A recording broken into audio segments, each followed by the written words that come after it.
ఒకసారి అపోస్తలుల కార్యముల గ్రంథం 20వ అధ్యాయం 20వ వచనాన్ని చదువుకుందాం.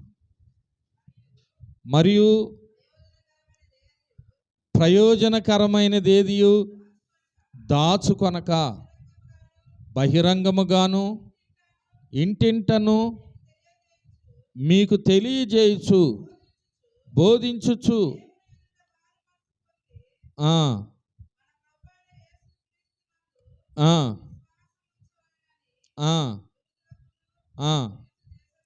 దేవుని ఎదుట మారు మనసు పొంది మన ప్రభు అయిన యేసుక్రీస్తునందు విశ్వాసముంచవలనని యూదులకును గ్రీసు దేశస్థులకును ఎలాగూ సాక్ష్యమిచ్చుచుంటినో ఇదంతయు మీకు తెలియను.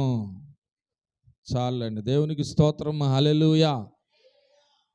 చూడండి, పౌలు ఇక్కడ సంఘంతో చెప్తున్నాడు, ప్రయోజనకరమైనది ఏదియో నేను దాచుకోకుండా ఇంటింట బహిరంగంగా ఏం చేశాను, ప్రకటించాను, బోధించాను అని చెప్పాడు. దేవునికి స్తోత్రం కలుగును గాక. మరి ప్రయోజనకరమైనది ఏంటి? సంఘానికి ప్రయోజనకరమైనవి ఏమిటి? విశ్వాసికి ప్రయోజనకరమైనవి ఏమిటి? కొన్ని విషయాలు మనం ధ్యానం చేస్తూ వచ్చాం. ఒకటి, యెషయా గ్రంథం 48వ అధ్యాయం 17వ వచనం ప్రకారం దేవుని యొక్క వాక్య ఉపదేశము ప్రయోజనకరమైంది. నీకు ప్రయోజనం కలుగునట్లు చదవదులేండి. నీ దేవుడైన యెహోవానగు నేనే నీకు ఉపదేశము చేయుదును. దేవునికి స్తోత్రం. హల్లెలూయా. ఎందుకు అంటే నీకు ప్రయోజనం కలుగునట్లు, నీవు నడవలసిన త్రోవలో నీవు నడిపించుటకు. దేవునికి స్తోత్రం కలుగును గాక. హల్లెలూయా. చూడండి, ఉపదేశం అనేది మనం నడవలసిన త్రోవలో నడిపించటానికి ప్రయోజనకరమైంది. లేఖనం అనేది తిమోతి రాసిన మొదటి పత్రిక 3వ అధ్యాయం 17వ వచనంలో చెబుతాడు, దైవ లేఖనము తప్పు దిద్దుటకు ప్రయోజనకరమైనది అంటాడు. దేవునికి స్తోత్రం కలుగును గాక. హల్లెలూయా. మరి 119వ కీర్తన 9 నుంచి 11 వచనాలు చదివితే, యవనస్తులు దేని చేత తమ నడతను శుద్ధి చేసుకొందురు, యెహోవా వాక్యము చేతనే. దేవునికి స్తోత్రం కలుగును గాక. కాబట్టి దావీదు అంటాడు, నీ ఎదుట పాపం చేయకున్నట్లు నీ వాక్యము నా హృదయంలో ఉంచుకొని ఉన్నాను. కనుక వాక్య ఉపదేశం అనేది ప్రయోజనకరమైంది. ఈ ప్రయోజనకరమైన ఉపదేశాన్ని పౌలు తనలోనే దాచుకోకుండా ఏం చేశాడు, ఇంటింటా ప్రకటించాడు, బహిరంగంగా ప్రకటించాడు. ఒక్కోసారి సీక్రెట్గా ప్రకటించాడు, ఒక్కోసారి బహిరంగంగా ప్రకటించాడు, ఒక్కోసారి ఒక ఇంటికే ప్రకటించాడు, ఒక్కోసారి పబ్లిక్గా ప్రకటించాడు. దేవునికి స్తోత్రం కలుగును గాక. మొత్తానికి దాచుకోలా. కనుక మరి విశ్వాసి సంఘము దేవుని వాక్యాన్ని వినటం ప్రయోజనకరం. మన నడత, మన తప్పులు దిద్దుబాటు చేసుకోవాలి అంటే వాక్యం అనేది మనకి చాలా అవసరమైంది. కాబట్టి దేవుని వాక్యాన్ని మనం చాలా జాగ్రత్తగా వినాలి. దేవునికి స్తోత్రం. హల్లెలూయా. లూది అనే దైవభక్తి కలిగిన స్త్రీ దేవుని వాక్యం విన్నప్పుడు ఆమె హృదయము తెరవబడింది. ఆమె ఇంటి వారు రక్షణ పొందారు. కనుక మరి సంఘము ఎప్పుడు కూడా వాక్యం వింటూ ఉండాలి. ప్రతిరోజు శరీరం మనం పోషించుకుంటున్నాం. దేని చేత అంటే 3 పూటల ఆహారం చేత. ఈ 3 పూటల ఈ శరీరానికి ఆహారము తినకపోతే ఈ శరీరం ఏమైపోద్ది, బలహీన పడిపోద్ది.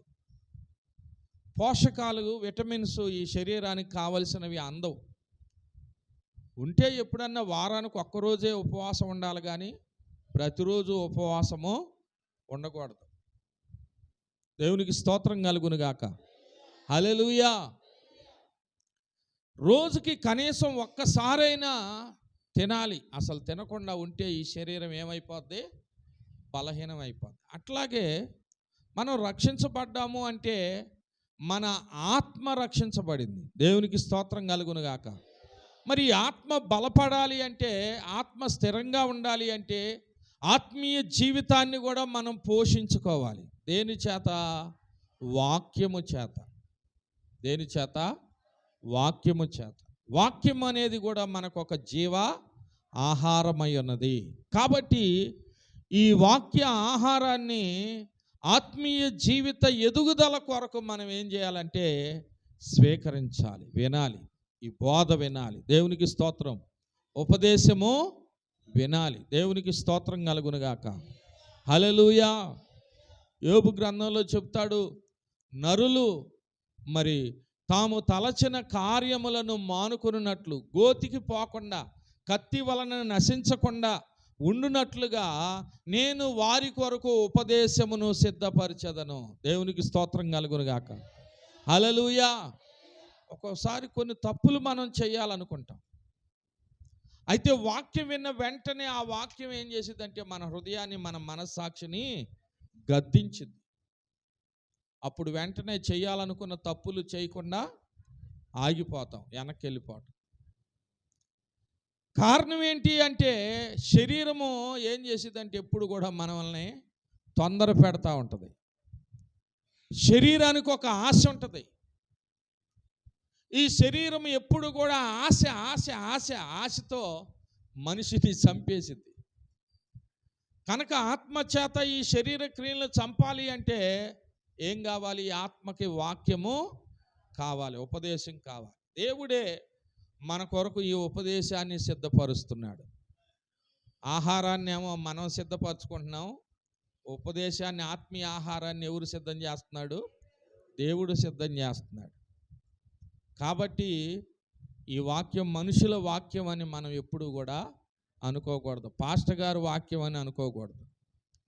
దైవజనుడు వాక్యం అని అనుకోకూడదు. అది దేవుని వాక్యము. దేవుడు మన కొరకు సిద్ధపరిచిన వాక్యం అనుకుని, దేవుడు నాతో మాట్లాడాడు, దేవుడు నన్ను గద్దించాడు, దేవుడు నన్ను హెచ్చరిక చేశాడు, దేవుడు నన్ను పురికొల్పుతున్నాడు, దేవుడు నన్ను దర్శిస్తున్నాడు వాక్యం ద్వారా అని చెప్పి మనం ఏం చేయాలంటే వాక్యానికి లోబడాలి. దేవునికి స్తోత్రం కలుగునుగాక. హల్లెలూయా, హల్లెలూయా. కనుక నా ప్రియమైన సహోదరి సహోదరులారా, ఈ వాక్యము ఎప్పుడు కూడా మనకి ప్రయోజనకరమైంది. కాబట్టి వాక్యాన్ని మనం ఏం చేయకూడదు? విడిచిపెట్టకూడదు. 119వ కీర్తనలో కూడా అంటాడు భక్తుడు, నీ వాక్యమే నన్ను బ్రతికించాను, నా బాధలలో ఇదే నాకు నెమ్మది కలిగించుచున్నది. కనుక ఆత్మీయంగా ఈ దేవుని వాక్యం బ్రతికించేది. కాబట్టి పౌలు ఈ వాక్యాన్ని దాచుకోకుండా ఏం చేశాడు? ఇంటింటా ప్రకటించాడు, బహిరంగంగా ప్రకటించాడు. రెండవదిగా మనం గమనిస్తే గలతీయులకు రాసిన పత్రిక 5వ అధ్యాయం 6వ వచనంలో విశ్వాసము ప్రయోజనకరమైనది. విశ్వాసం ఏ విధంగా ప్రయోజనకరమైందో మరి రక్తస్రావ రోగం కలిగిన స్త్రీని గూర్చి మనం నేర్చుకోవచ్చు. మార్కు సువార్త 5వ అధ్యాయం 26వ వచనంలో మరి 12 సంవత్సరాల రక్తస్రావం రోగం కలిగిన స్త్రీ, ఆ రోగముతో అనేక రీతులుగా ఆమె బాధపడుతూ ఉన్నప్పుడు తను ఆ వ్యాధి నుండి బాగుపడాలని ఎన్నో వైద్యుల దగ్గరికి వెళ్ళి ఏం చేసింది? ఎన్నో డబ్బులు ఖర్చు పెట్టి ఆ వైద్యం చేయించుకుంది. కానీ అక్కడ రాయబడింది, ఎంత మాత్రము ప్రయోజనము లేక మరింత సంకటపడెను. అంటే మరింత లోతుకి వెళ్ళిపోయింది, మరింత బలహీనమైపోయింది. అయితే ప్రియమైన సహోదరి సహోదరులరా, మరి ఆమె దేవుని యొక్క యేసు ప్రభువును గురించి, ఆయన గురించిన మాటలు వింది. ప్రభు ఆ గ్రామం గుండా వెళ్తున్నాడు, ఆయనను గూర్చి మరి ఎంతోమంది జన సమూహం ఆయనను వెంబడిస్తూ మరి వెళ్తుంటే ఆ జన సమూహాన్ని, ఆ ప్రజల చప్పుడు, ఆ శబ్దం విని ఆయనను గూర్చి తెలుసుకొని వెంటనే ఆమె ఒక ఆలోచన చేసింది, నేను వెళ్ళి ఆయన వస్త్రపు చెంగును మాత్రం ముట్టుకొనినా బాగుపడతాను కదా. వెంటనే లేచి వెళ్ళింది, ఆయన వస్త్రపు చెంగును వెనక తట్టుగా ముట్టుకుందంట. దేవునికి స్తోత్రం కలుగును గాక. ఆయన ముందుకెళ్తున్నాడు, ఈమె వెనకమాల వస్తుంది. చూడండి, ఆ జనసమూహంలో ఎంత ప్రయాసపడింది ఆమె, ఎంత తెగించింది. దేవునికి స్తోత్రం కలుగును గాక. హల్లెలూయా. కనుక విశ్వాసం ఉంచాలంటే ఒక తెగింపు కావాలి. ఇప్పుడు జకర్యా కూడా జక్కయ్య కూడా, పొట్టి జక్కయ్య కూడా యేసు ప్రభువును చూడాలని ఆశపడ్డాడు. కానీ జనసమూహములు ఆయనకి అడ్డుగా వచ్చారు. అయితే వెనక్కి తిరిగి వెళ్ళలేదు, కానీ ఆయన ఏ దారినైతే రాబోతున్నాడో ఆ దారిలోకి ఆయన ముందుగా పరిగెత్తుకొని ఏం చేశాడు, ఒక మేడి చెట్టు ఎక్కాడు. అంటే తెగింపు అక్కడ. దేవునికి స్తోత్రం కలుగును గాక. దానికోసం ఒక సమర్పణ చేసుకున్నాడు, ఒక తీర్మానం చేసుకున్నాడు. మామూలుగా అయితే ఆయన ఆపేశారు. చెట్టు ఎక్కటం ఏంటి? ఆయన ఏదైనా చెట్టు ఎక్కాలి అనుకుంటే ఎవడో ఒకడినే రేయ్ చెట్టు ఎక్కరా అంటే మర్యాదగా ఎక్కుతాడు. ఎక్కకపోతే వాడికి ఇంత పొడుగునా ట్యాక్స్ వేసేసాడు అనుకో, చచ్చాడేవాడు. లోపల ఎన్ని తిట్టుకున్నా పైకి మాత్రం ఎవడైనా కానీ ఆయనకు భయపడేవాడు. దేవునికి స్తోత్రం కలుగును గాక. హల్లెలూయా. లోపల తిట్టుకుంటారు. పాపి అయిన మనుషుడు, ఛీ ఈ పొట్టోడు ఆడ దొరికాడు, ఈ మరగుజ్జోడు అన్నట్టుగా తిట్టుకుంటూ ఉండేవాళ్ళు. కానీ జక్కయ్య ఇవన్నీ చూడలేదు, నేను యేసయ్యని చూడాలని ఏం చేశాడు, చెట్టు ఎక్కాడు. ఇప్పుడు అట్లాగే ఈ రక్తస్రావ రోగం కలిగిన స్త్రీ కూడా, నాకు స్వస్థత కలగాలి అంటే నేను ఇప్పుడు ఏం చేయాలి, ఆయన వస్త్రపు చెంగుని ముట్టుకోవాలి. దేవునికి స్తోత్రం కలుగును గాక. హల్లెలూయా. ఆయన వస్త్రపు చెంగుని నేను ముట్టుకోవాలి. అప్పుడు నాకేం కలుగుతుంది? అసలు ఏమిటి ఆశ్చర్యం? డాక్టర్లు ఎన్ని మెడిసిన్ వాడారు. ఇప్పుడు ఒక హాస్పిటల్కి వెళ్ళిందంటే ఎవరికో తగ్గితే వాళ్ళు చెబితేనేగా ఆడికి వెళ్ళింది. ఆ హాస్పిటల్ మంచివి కాదనా? డాక్టర్లు మంచోళ్ళు కాదనా? వాళ్ళందరూ మంచోళ్ళే, మంచి వైద్యమే చేశారు. పనికిమాలిన వైద్యమేమి చేయలే, ఖరీదైన వైద్యమే చేశారు. అందరికి పని చేసింది, కానీ దరిద్రత ఏందో ఏమకే చేయలేదు. దేవునికి స్తోత్రం కలుగును గాక. కారణం ఏంటంటే ఈమె దేవుని చిత్తంలో ఉంది. ఒక్కోసారి మనకు వచ్చే రోగాలు అదే వేరే వాళ్ళకి వస్తే హాస్పిటల్కి వెళ్తే వాళ్ళకి దగ్గుతాయి, కానీ మనకు మాత్రం తగ్గవు. కారణం ఏంటంటే అవి మనం దేవుని ఏర్పాటులో ఉంటాం. దేవునికి స్తోత్రం కలుగును గాక. హల్లెలూయా. ఒక గుడ్డివాడు అలా పుట్టడానికి కారణం ఏంటని కొంతమంది ప్రభువుని వచ్చి అడిగారు, బోధకుడా ఈయన కన్న తల్లిదండ్రులు పాపం చేశారా లేకపోతే ఈడు చేశాడా పాపం అని అడిగారు. ప్రభు అన్నాడు, వీడైనను వీనిని కన్నవారైనను పాపము చెయ్యలేదు, కానీ దేవుని కుమారుని యొక్క క్రియలు ఇతని యందు ప్రత్యక్షపరచబడుట కొరకే, దేవుని మహిమ కొరకే ఈడు ఇలాగు పుట్టాడు అన్నాడు. దేవునికి స్తోత్రం కలుగును గాక. అట్లాగే కొన్ని బలహీనతలు మనం ఏదో తప్పు చేసామని పాపం చేసామని కాదు, కానీ ఒక్కొక్కసారి దేవుని మహిమ కొరకు ఆ శోధన రావాలి, ఆ బాధ రావాలి, ఆ శ్రమ రావాలి. దాన్ని మనం విశ్వాసంతో ఎదుర్కొని ప్రార్థన చేసుకుని బాగుపడి దేవుని కొరకు సాక్షిగా నిలబడాలి. దేవునికి స్తోత్రం కలుగును గాక. హల్లెలూయా.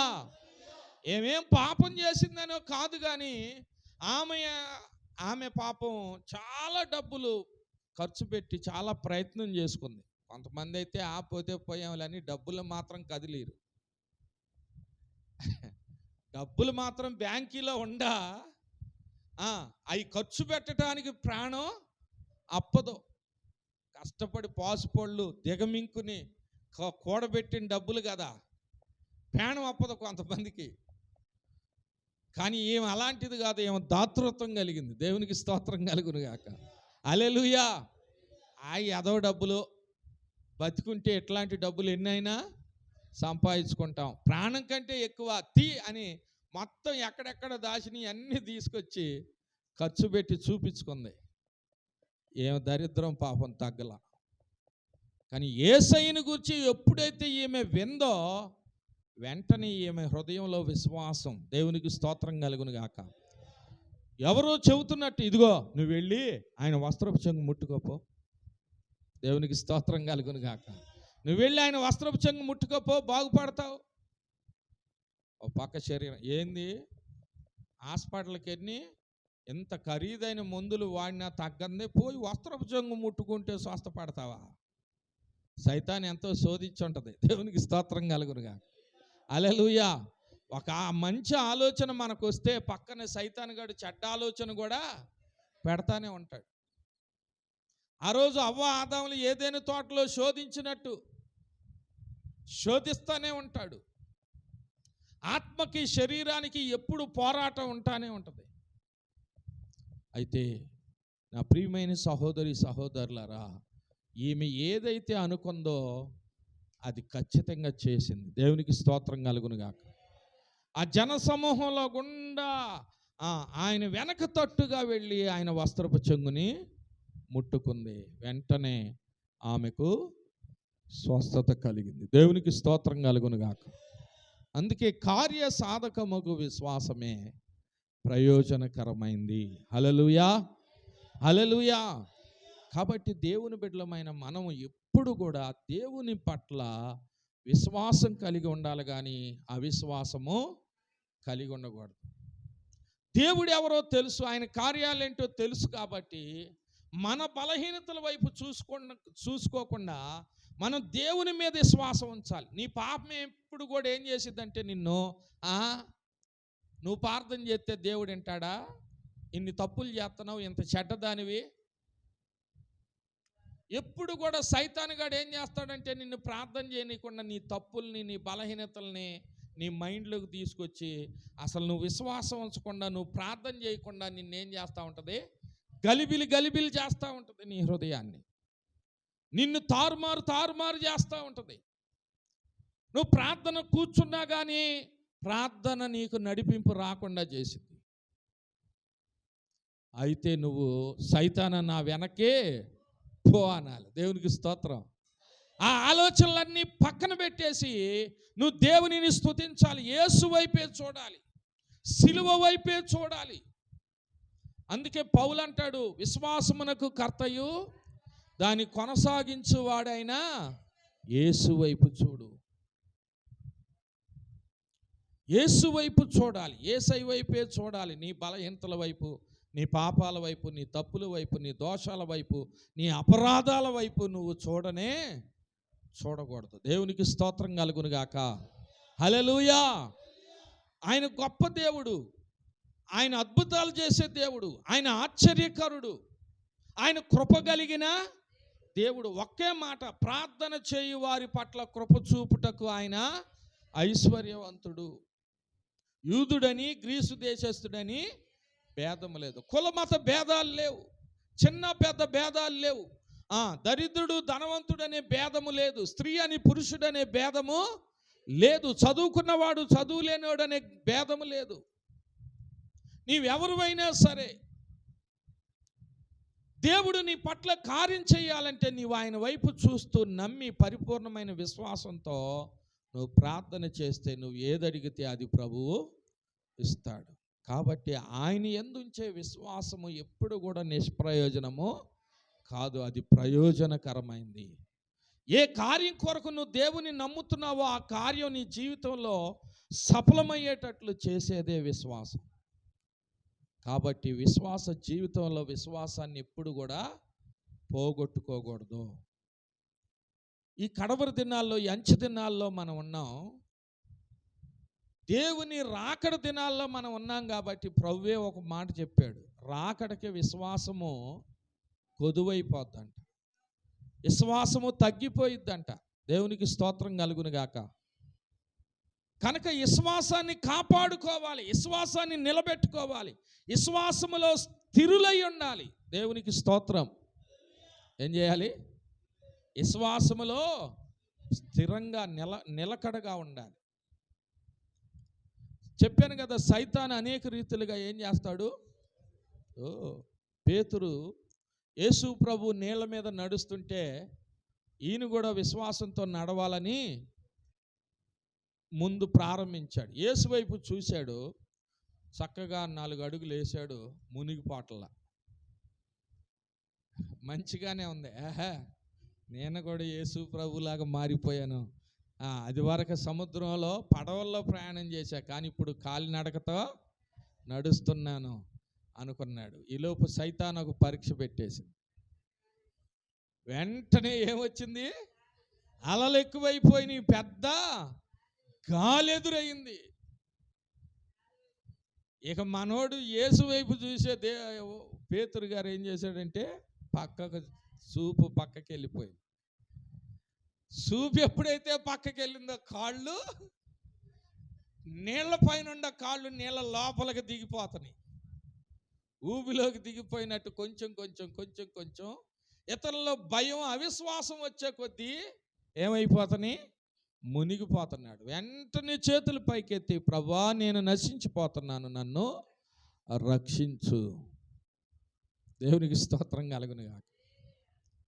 ఒకవేళ పేతురు మునిగిపోయినట్టు విశ్వాసంలో మునిగిపోయావా? ప్రభువా నన్ను లేపని ఇప్పటికైనా ఏం చేయి. ఒకవేళ నీకు అర్థమైతే చాలు. దేవునికి స్తోత్రం కలుగును గాక. నువ్వు విశ్వాసంలో ఉన్నావా, అవిశ్వాసంలో మునిగిపోతున్నావా? నువ్వు నడుస్తున్నావా, మునిగిపోతున్నావా? పేతురు గ్రహించాడు. వెంటనే దేవుని వైపు చూశాడు. ఆ గాలిని, ఆ అలల్ని పక్కన పెట్టేసి ఎవరి వైపు చూశాడు? తన ఎదుటనున్న యేసు వైపు చూశాడు. ఒకే చిన్న ప్రార్థన, బోధకుడా నేను నశించిపోతున్నాను, నన్ను రక్షించు అని తన చేతులు పైకి చాపాడు. వెంటనే ప్రభు చెయ్యి చాపి అతన్ని పట్టుకొని పైకి లేపాడు. దేవునికి స్తోత్రం కలుగును గాక. హల్లెలూయా. ఒకవేళ అవిశ్వాసంలో మునిగిపోతున్నావా? ఆ సంగతి అసలు గ్రహింపవుతుందా? ఒకప్పుడు ఎంత విశ్వాసం కలిగి ఉన్నావు, ఇప్పుడు ఎంత అవిశ్వాసంతో నింపబడి ఉన్నావు. ఒకప్పుడు ఎంతగానో దేవుణ్ణి మహిమపరిచావు, దేవుణ్ణి ఘనపరిచావు, దేవునికి సాక్షిగా ఉన్నావు, దేవునికి నమ్మకంగా ఉన్నావు. ఇప్పుడు అంత అశ్రద్ధ, అంత నిరుత్సాహం, అంతా కూడా మరి వెనకబడిన స్థితి. కారణం రాకడ సమీపిస్తుంది కాబట్టి ప్రజల్లో విశ్వాసం ఏమైపోద్దు? క్రమక్రమంగా తగ్గిపోయే దినాలు. అయితే మన విశ్వాసాన్ని ఇప్పుడు ఏం చేయాలి?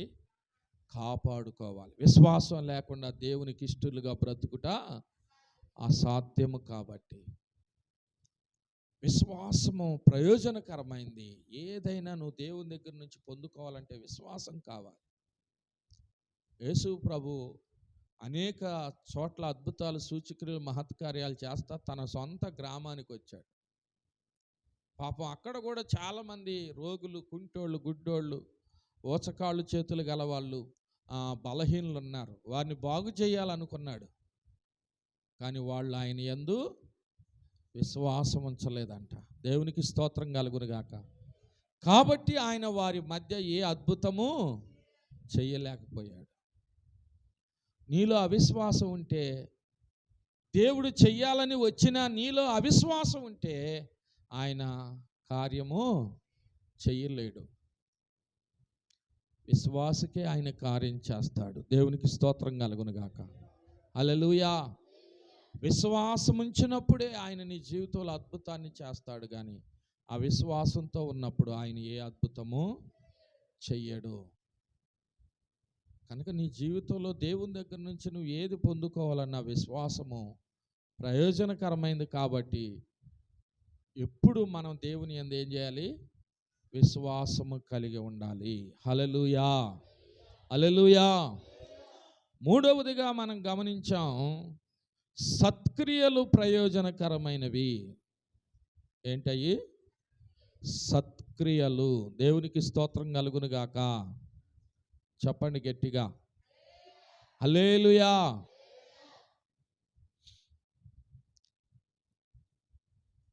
తీతుకు రాసిన పత్రిక 3వ అధ్యాయం 8వ వాక్యంలో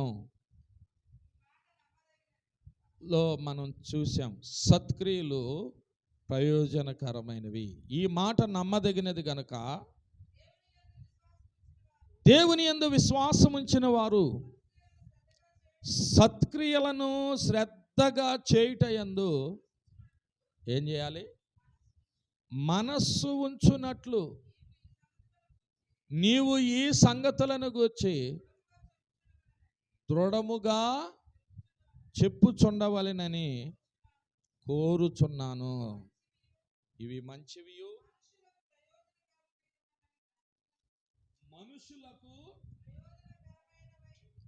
మనుషులకు ప్రయోజనకరమై ఉన్నవి. చాలండి. దేవునికి స్తోత్రం. హల్లెలూయా. అవివేక తర్కములు, వంశావళులు, కలహములు, ధర్మశాస్త్రాన్ని గూర్చిన వివాదములను నిష్ప్రయోజనమును వ్యర్థమునై ఉన్నవి గనక వాటికి ఏం చేయాలి? దూరంగా ఉండాలి. కొన్ని వాదాలు ఉంటాయి, వాటి జోలికి మనము పోకూడదు. దేవునికి స్తోత్రం కలుగునుగాక. హల్లెలూయా. నిన్న మొన్న 3 రోజులు ఒక పాస్టర్ గారికి నాకు కొన్ని వివాదాలు జరిగినాయి. దేని మీద అంటే మెతూషెలా మీద. దేవునికి స్తోత్రం కలుగునుగాక. హల్లెలూయా. బైబిల్లో ఎక్కువ సంవత్సరాలు బ్రతికిన ఆయన మెతూషెలా. 969 సంవత్సరాలు బ్రతికాడు. దేవునికి స్తోత్రం కలుగునుగాక. చెప్పండి గట్టిగా. హల్లెలూయా. అయితే ఒక దైవజనుడు అన్నాడు, మెతూషెలా కూడా ఒకవేళ జలప్రలయంలో చనిపోయి ఉండొచ్చు అన్నాడు. దేవునికి స్తోత్రం కలుగునుగాక. ఒక ఆయనేమో మెతూషెలా అనే పేరుకు అర్థం ఏంటంటే నీ తర్వాత ఈ లోకం అంతమవును అని అంట. కాబట్టి మెతూషెలా చనిపోయిన తర్వాత జలప్రలయం వచ్చిందని ఒక ఆయన చెప్పాడు. జలప్రలయంలో చనిపోయాడు అంటానికి ఒక ఆయన ఆధారం ఏం చెప్పాడంటే, మెతూషెలా 187 సంవత్సరాలు బ్రతికి లెమేకును కన్నాడు. లెమేకు 182 సంవత్సరాలు బ్రతికి నోవాహును కన్నాడు. నోవాహు యొక్క 600 సంవత్సరాల వయసులో జలప్రలయం వచ్చింది. దేవునికి స్తోత్రం కలుగునుగాక. కాబట్టి మెతూషెలా 187 సంవత్సరాలకి లెమేకును కన్న వయసు, లెమేకు 182 సంవత్సరాలకి నోవాహును కన్న వయసు, తర్వాత నోవాహు యొక్క 600 సంవత్సరాల వయసు కూడితే 187 ప్లస్ 182 ప్లస్ 600 కూడితే 969 సంవత్సరాలు వచ్చింది. హల్లెలూయా. కాబట్టి మెతూషెలా కూడా జలప్రలయంలోనే చనిపోయి ఉండొచ్చు అనేది ఒక వాదన. ఒకవేళ ఒక రోజు ముందు చచ్చిపోయినా జలప్రలయంలో చనిపోయినట్టు కాదు. ఆ సంవత్సరం దాకా ఆయన ఏమున్నాడు? బతికున్నాడు. దేవునికి స్తోత్రం కలుగునుగాక. మెతూషెలా గురించి ఏ విశ్వాస సంబంధమైన సాక్ష్యం బైబిల్లో ఇంకెక్కడా కూడా రాయబడలా. హానోకు గురించి రాయబడింది, నోవాహు గురించి రాయబడింది, షేతు గురించి రాయబడింది, ఆదాము గురించి రాయబడింది. ఈ ఒక్క ఆదికాండం 5వ అధ్యాయంలోనే మెతూషెలా గురించి మాత్రం ఆ ఒక్క చోటే రాయబడింది. దేవునికి స్తోత్రం కలుగునుగాక. ఈ జలప్రలయంలో చనిపోయి ఉంటాడని చెప్పిన ఆయన ఏం చెప్పాడంటే, దేవుడు మనకి ఆయుష్ని ఇచ్చేది ఎందుకంటే మారు మనసు పొందటానికి, రక్షణ పొందటానికి. దేవునికి స్తోత్రం కలుగునుగాక. హల్లెలూయా. కానీ అంత వయసు ఉన్న మెతూషెలా ఏం చేయలేదు? నోవాహు చెప్పిన సువార్తను నమ్మకపోవచ్చు, వినకపోవచ్చు. అందుకే ఆయన ఆ వాడలోకి ఆ సంవత్సరం దాకా బతికున్నాడు. కానీ 500 సంవత్సరం అప్పుడే దేవుడు నోవాహుతో మాట్లాడితే ఆయన ఏం చేశాడు? ఓడను సిద్ధపరుస్తూ ఆత్మరూపిగా వాళ్ళకు సువార్తని ప్రకటించాడు. దేవునికి స్తోత్రం కలుగును గాక. చెప్పండి హల్లెలూయా. కానీ వాళ్ళు నమ్మారా? నమ్మల. చెరలో ఉన్న ఆత్మల దగ్గరకు ఆత్మరూపిగా వెళ్ళి నీతిని గూర్చి ప్రకటించాడు, కానీ వాళ్ళు ఎవరో మారు మనసు. ఆ భక్తుడు పాడాడు, 120 వత్సరములు నోవాహు సువార్తను లెక్క చెయ్యలేదు, మరి వెక్కిరించారు ప్రజలు. వర్షం ఎక్కువయింది, ఓడ తేలిపోయింది, తట్టి తడిమి చూసిన తలుపు మూయబడింది. రక్షణనే ఓడ తలుపు తెరువబడింది. నేటి కంటే దేవునికి స్తోత్రం హల్లెలూయా. మునుపటి కంటే ఇప్పుడు మరి ఏమైంది? చేరువలో ఉంది, దగ్గరగా ఉంది. హల్లెలూయా. నోవాహు సువార్తను ప్రకటించినా ఆయన్ని లెక్క చేయలేదంట, వెక్కిరించారంట. కానీ నోవాహు అంతకుముందు తానెన్నడూ వినని సంగతులను గూర్చి దేవుని చేత హెచ్చరించబడినప్పుడు అవిశ్వాసము చెందలేదు, కానీ విశ్వాసంతో దేవుని మాటను నమ్మి తన ఇంటి వారి రక్షణ కొరకు ఏం చేశాడు? ఓడని సిద్ధం చేసుకున్నాడు. దేవునికి స్తోత్రం కలుగును గాక. ఈ వాదన జరిగింది మాకు. అయితే ఇక ఒక ఆయన అసలు నమ్మట్లా. ఇవన్నీ ఎందుకులే పాస్టర్ గారు, అసలు వీటి వల్ల మనకేం ఉపయోగం? ఆయన జలప్రలయంలో చచ్చిపోయినా మనకేం ఉపయోగం లేదు, జలప్రలయం ముందు చచ్చిపోయినా మనకేమీ ప్రయోజనం లేదు. దేవుని యందు మన విశ్వాసం కలిగి ఉండటమే మనకు ప్రయోజనం. దేవునికి స్తోత్రం హల్లెలూయా. దేవుడు చెప్పింది చేయటమే మనకి ప్రయోజనం అని ఆ వాదన విడిచిపెట్టా నేను. దేవునికి స్తోత్రం కలుగును గాక. హల్లెలూయా. దేవుడు ఒక్కొక్కరికి ఒక్కొక్క విషయాన్ని ఆయా సందర్భాలను బట్టి బయలుపరుస్తాడు. వాటిని గురించి మనం ఏం చేయకూడదు? వివాదము, తర్కము పెట్టుకోకూడదు. దేవునికి స్తోత్రం కలుగును గాక. ఆయన ఏం చెప్పాడంటే, ఒక పెద్ద ఆయన, మనకు దేవుడు ఎక్కువ ఆయుష్ని ఇచ్చేది ఎందుకంటే దేవుణ్ణి మహిమపరచటానికే. దేవునికి స్తోత్రం కలుగును గాక. యెహోవా యందు భయభక్తులు కలిగి ఉండుట దీర్ఘాయువుకు కారణం. అయితే ఆ దీర్ఘాయువు మనము ఈ లోకంలోనే కాదు, ఎక్కడ పొందుకోవాలి? పరలోకంలో కూడా పొందుకోవాలి. దేవునికి స్తోత్రం కలుగును గాక. ఈ లోకంలో మనం పొందుకునే ఈ దీర్ఘాయువు మనల్ని ఎక్కడికి తీసుకెళ్ళాలి? దేవుని రాజ్యానికి నడిపించేదై ఉండాలి. అన్ని సంవత్సరాలు దేవుడిచ్చిన ఆయన దేవునితో నడిచాడని రాయబడలేదు, కానీ హానోకు 350 సంవత్సరాలే, 65 సంవత్సరాలే బ్రతికాడు. ఎన్ని సంవత్సరాలు? మెతూషాల వాళ్ళ డాడీ హానోకు 365 సంవత్సరాలే బ్రతికాడు. 65 సంవత్సరాలకే మెతూషాలను కన్నాడు. 300 ఏండ్లు దేవునితో నడిచాడు. దేవునికి స్తోత్రం కలుగును గాక. 365 సంవత్సరాల్లో దేవునితో నడవని సంవత్సరాలు ఎన్ని? 65 సంవత్సరాలే. దేవునితో నడిచిన సంవత్సరాలు ఎన్ని? 300 సంవత్సరాలు. అందుకే దేవుడు ఆయన ఏం చేశాడు? కొనిపోయాడు పరలోకానికి. దేవునికి స్తోత్రం కలుగును గాక. చెప్పండి గట్టిగా.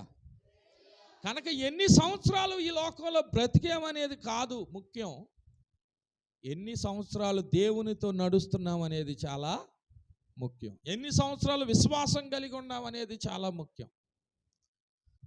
అందుకని అవివేక తర్కాలు, వంశేవలులు, ధర్మశాస్త్రాన్ని గూర్చిన తర్కాలు, వివాదాలు నిష్ప్రయోజనము, వ్యర్థమునయ్యున్నవి గనక వాటికి ఏం చేయండి? దూరంగా ఉండండి. సత్క్రియలు చేయటి యందు ఏం చేయండి? మనసుంచండి, శ్రద్ధ పెట్టండి. దేవునికి స్తోత్రం కలుగును గాక. ఇవి ప్రయోజనకరమైనవి. ఇవి మనుషులకేంటి? ప్రయోజనకరమైనవి. ఎవడైనా ఆకలి కొంటే వాడికి భోజనం పెట్టండి. ఎవడైనా దాహం కొంటే వాడికి నీళ్లు, వాడు నీ శత్రువైనా సరే.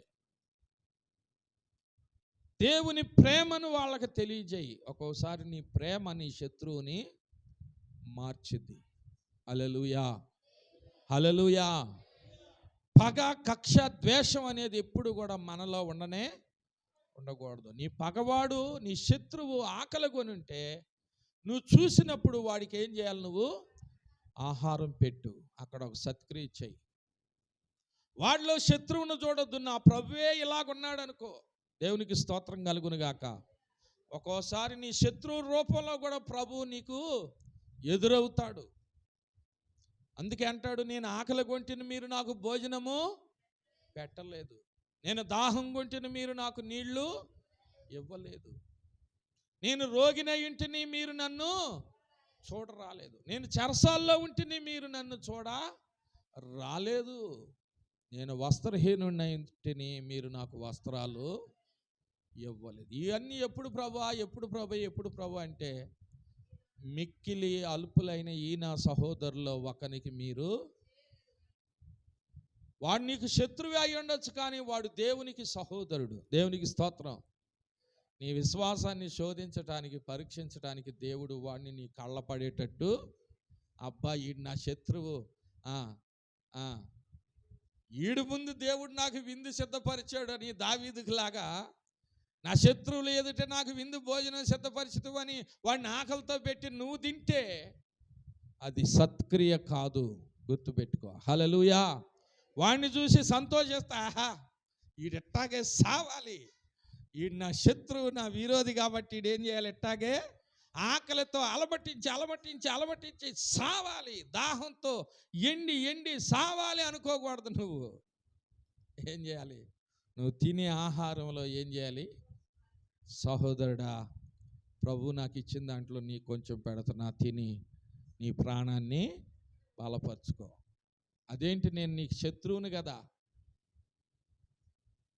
ఎవరికి శత్రువు? సైతానే మన విరోధి, మనం శత్రువులను కాదు. మనం ఎవరమే ఏదో తెలిసి తెలియక ఒక మాట అనుకున్నాం, అయిపోయింది. ఇప్పుడు నువ్వు ఆపదలో ఉండవు, దేవుడు నీకు భోజనము పెట్టమని చెప్పాడు నా ప్రభు అని పోయి దేవుని ప్రేమను ప్రకటించు. వాడు కళ్ళమ్మటి నీళ్లు కారిపోయి పశ్చాత్తాపడతాడు. ఒకవేళ వాడు నిజంగా నిన్నేదైనా అనుంటే అప్పుడే నీ కాళ్ళు పట్టుకుని క్షమాపణ కోరతాడు. దేవునికి స్తోత్రం కలుగును గాక. హల్లెలూయా. అలాంటి సత్క్రియ చేయకపోతే నీ వాకిట్లో పాపము పొంచి ఉంటుందని బైబుల్ సెలవిస్తుంది. కాబట్టి సత్క్రియ చేయటం వల్ల ప్రయోజనం ఏంటంటే, ఒక ఆత్మను నీవు రక్షణలోనికి నడిపించవచ్చు, ఒక ఆత్మను నువ్వు ప్రభు ప్రేమలోకి తీసుకుని రావచ్చు. దేవునికి స్తోత్రం కలుగును గాక. సత్క్రియ అనేది మాదిరికరమైంది. సత్క్రియలు చేయటానికే దేవుడు మనల్ని పుట్టించాడు. సత్క్రియ చేసేవాడికి దాని వలన ఖచ్చితంగా ప్రతిఫలము దొరుకుతుందని ప్రభువు చెప్పాడు. హల్లెలూయా. చెప్పండి హల్లెలూయా. మరి దీని గురించి అపోస్తుల కార్యం 9వ అధ్యాయం 36వ వచనంలో, యొప్పేలో తబిత అనే ఒక శిష్యురాలు, తబిత అనే పేరుకు అర్థం దోర్కా అనగా లేడీ అని అర్థం. ఆమె చేసిన సత్కార్యాల గురించి మనం నేర్చుకున్నాం. దేవునికి స్తోత్రం. హల్లెలూయా. ఆమె కొంత బలహీనరాలు, అనారోగి అయినా ఆమె మిషన్ కుట్టి ఏం చేసేది, ఆ సంఘంలో పేదవాళ్ళకి, విధవరాళ్ళకి వస్త్రాలు కుట్టించేది. దేవునికి స్తోత్రం కలుగును గాక. హల్లెలూయా. మరి ఆమె చనిపోతే ఆమెను తీసుకెళ్ళి పెట్టెలో పెట్టి పారేయలేదు, కానీ ఆమె శవాన్ని కడిగి శుద్ధి చేసి ఏం చేశారు, మేడగదిలో పెట్టి దైవజనుడు కబురు పంపించారు. వారందరూ మరి సేవకుడికి కబురు పెడితే వాళ్ళు వచ్చి వెంటనే దైవజనుడికి చూపించారు. అయ్యా ఇదిగో ఏమి బతికున్నప్పుడు మాకు ఈ వస్త్రాలు కుట్టించింది, చాలా మంచిది, ఏమి చనిపోవటం మాకు ఎంతో లోటు అని ఆ ముందు ఏడిస్తే వాళ్ళందరిని బయటకు పంపించేసి గదిలో ఆయన ప్రార్థన చేసి తబితా లెమ్ము అనగానే వెంటనే ఆమె ఏం చేసింది, లేచింది. దేవునికి స్తోత్రం కలుగును గాక. హల్లెలూయా. కనుక సత్క్రియలు చేసేవారికి దాని వలన ఏం కలుగుతుంది, ప్రయోజనము కలుగుతుంది. 4వదిగా దైవభక్తి ప్రయోజనకరమైంది. హల్లెలూయా. దైవభక్తి విషయంలో ఏం చేయాలి, నీకు నీవే సాధకము చేసుకోవాలి. దైవభక్తి వాగ్దానంతో కూడింది కాబట్టి ఇప్పటి జీవం విషయంలోనూ రాబోవు జీవం విషయంలోనూ అది ప్రయోజనకరమైంది. దేవునికి స్తోత్రం. హల్లెలూయా. తిమోతిలకు రాసిన పత్రిక 1 తిమోతి 4:8 మరి దైవ భక్తిని గురించి మనం ధ్యానం చేశాం. దేవునికి స్తోత్రం. హల్లెలూయా. కనుక భక్తి అనేది అన్ని విషయాల్లో ప్రయోజనకరమైంది. ఇప్పటి జీవం విషయంలో రాబోవు జీవం విషయంలో కూడా ప్రయోజనకరమైంది. కాబట్టి మనం ఎప్పుడు కూడా ఏం కలిగి ఉండాలి? దేవుడంటే భక్తి కలిగి ఉండాలి. హల్లెలూయా. హల్లెలూయా. దైవభక్తి, సంతుష్టి సహితమైన దైవభక్తి గొప్ప లాభ సాధనమై ఉన్నది. మా సాక్ష్యాన్ని కూడా చెప్పాను. మేము ప్రభు నమ్ముకోకముందు, భక్తిలోకి రాకముందు ఎలాగున్నామో, భక్తిలోకి వచ్చిన తర్వాత దేవుడు మమ్మల్ని ఎలాగూ ఆశీర్వదించాడో పోయిన వారం సాక్ష్యం చెప్పాను. దేవునికి స్తోత్రం. హల్లెలూయా. కనుక నా ప్రియమైన సహోదరి సహోదరులరా, భక్తి ప్రయోజనకరమైంది. ఐదవదిగా, పరిశుద్ధాత్మ అందరికీ ప్రయోజనకరమైన వాడు. ఎవరు చెప్పండి? 1 కొరింథీయులకు రాసిన పత్రిక 12:7 పౌలు చెబుతాడు, పరిశుద్ధాత్మ విశ్వాస జీవితానికి ఎంతో ప్రయోజనకరమైనది. దేవునికి స్తోత్రం. హల్లెలూయా. కాబట్టి ఏం చేయాలంటే మనందరం కూడా పరిశుద్ధాత్మను కలిగి జీవించాలి. పరిశుద్ధాత్మ శక్తిని పొందుకోవాలి. బాప్తీసం పొందిన వారు పరిశుద్ధాత్మను చేత కూడా బాప్తీసం పొందాలి. హల్లెలూయా. నీళ్ళల్లో బాప్తీసం పొందిన వారు పరిశుద్ధాత్మలో కూడా ఏం చేయాలి? బాప్తీసం పొందుకోవాలి. దేవునికి స్తోత్రం. హల్లెలూయా. పరిశుద్ధాత్మ ఎందుకు ప్రయోజనకరమైందంటే, అపోస్తుల కార్యం 1:8 చెప్తాడు, పరిశుద్ధాత్మ మీ మీదకి వచ్చినప్పుడు మీరు శక్తి పొందుతారని చెప్పాడు. హల్లెలూయా. ఏం పొందుతారంట? పరిశుద్ధాత్మ ద్వారా మనము దైవ శక్తిని పొందుకుంటాం.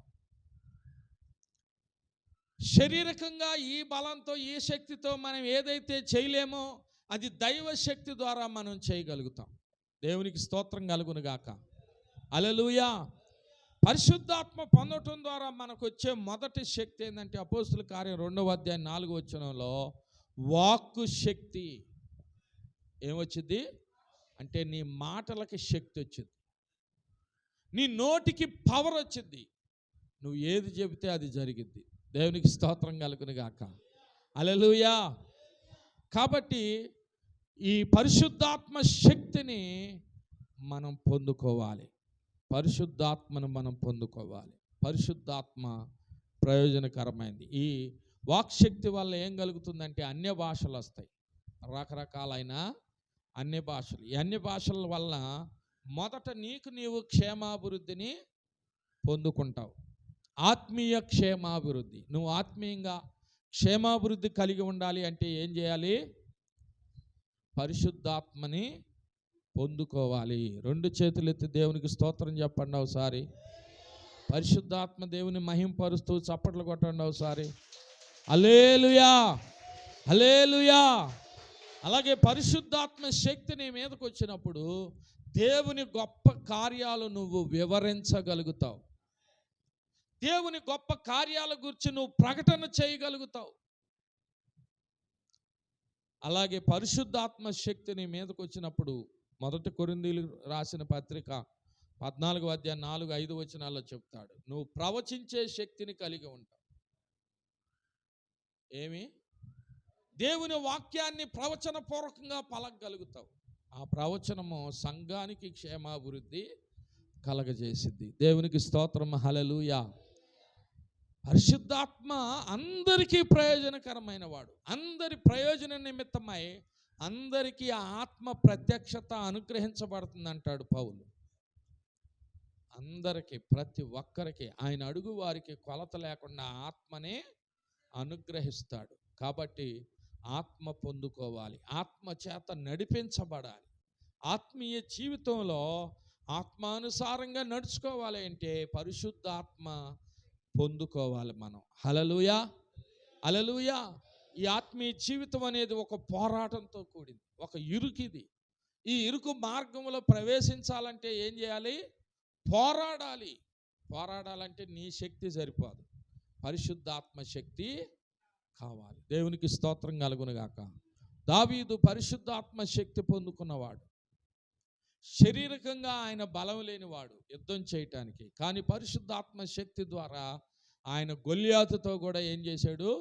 యుద్ధం చేశాడు. చేతులు ఆయుధాలు లేకపోయినా ఆయుధాలు ఉన్న వాడి మీదకి ఒట్టి కర్ర రాయి తీసుకుని పోయాడు.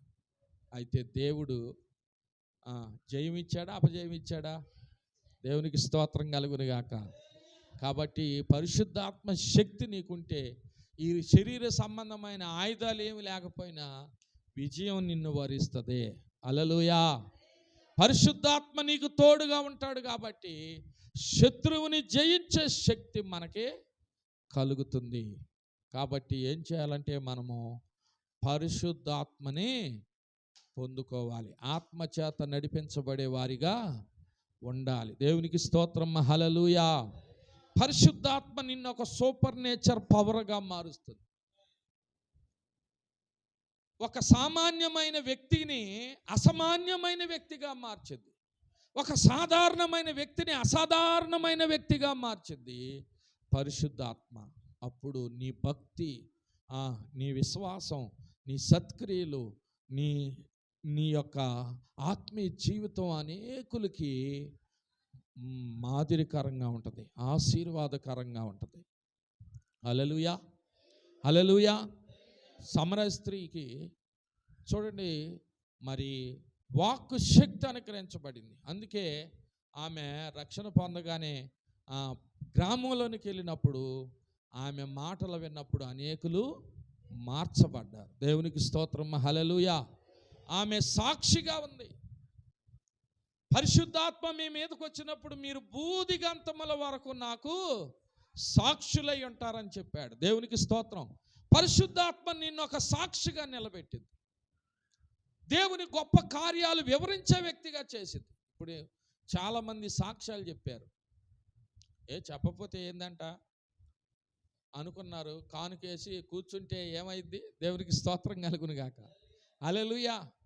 కానీ దేవుడు చేసిన కార్యం నలుగురికి చెప్పాలి, అది ప్రయోజనకరం అని ఆత్మ నిన్ను గద్దిస్తుంటే, ప్రేరేపిస్తుంటే నువ్వు లేచి నిలబడుతున్నావు. సాక్ష్యం చెప్పలేని మనిషివి కూడా ఏం చేయగలుగుతున్నావు?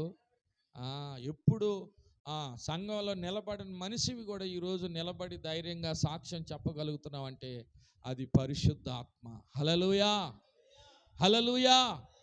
కొంతమంది ఆ సాక్ష్యం చెప్పకపోయినా కానీ వాళ్ళకి మళ్ళీ ఏదో ఒకట జరుగుతూ ఉంటుంది. వెంటనే మళ్ళీ నేను చెప్పాలనుకుని మర్చిపోయాను, దేవుడు నన్ను గద్దించాడు, నాకు ఎట్ట అయింది, నాకు వెంటనే గుర్తొచ్చింది దేవుని గొప్ప కార్యం అని మళ్ళా మరుసటి వారం ఏం చేస్తున్నారు? సాక్ష్యం చెప్పగలుగుతున్నారు. హల్లెలూయా.